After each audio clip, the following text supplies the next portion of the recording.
17 দিনের মধ্যে নাকি বিএনপি নির্বাচিত সরকারকে তারা ক্ষমতা থেকে হটাবে, আমাদেরকে পতন করার হুমকি দেন, তাহলে বিরোধী দলের অবস্থান থেকে আপনাদেরকে পতন ঘটানো হবে ইনশাআল্লাহ। খুব কষ্ট পেয়েছি যে গত সপ্তাহে বৃহস্পতিবার দিন এখানে সুন্দর আলোচনা হলো, জ্বালানি বিষয়ক একটি সমস্যা নিয়ে একটি কমিটি গঠন করা হলো। আমাদের মাননীয় বিরোধী দলের নেতা তিনিও খুব সুন্দর বক্তব্য রাখলেন, কিন্তু পরের 2 দিনই আমরা দেখলাম যে এই 2 দিন সংসদ চলেনি, যে তাদের নেতৃবৃন্দ বিভিন্ন জায়গায় নানা ধরনের কথা বলেছে এবং এক প্রকার জনগণকে উস্কানি দিয়েছে। এমনও কথা বলা হয়েছে যে 72 ঘন্টা ময়েশ্চার লক সমৃদ্ধ লিলি বডি ওয়াশ শিয়া বাটারের গুডনেস স্কিন রিপেয়ার করে রাখে সফট ও গ্লোয়িং।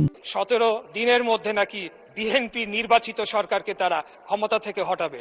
তা আমি আপনার মাধ্যমে এই সংসদ এবং জাতি যারা সকলেই লাইভ টেলিকাস্ট হচ্ছে, সকলেই দেখছে, আমি তাদের উদ্দেশ্যে বলতে চাই যে 2008 সালের নির্বাচনের মাধ্যমে এই সরকার ক্ষমতায় আসে নাই, 14, 18, 24-এর মাধ্যমে এই সরকার ক্ষমতায় আসে নাই। আমরা জনগণের সরাসরি ভোটের মাধ্যমে ম্যান্ডেট প্রাপ্ত হয়ে এই সংসদে এসেছে।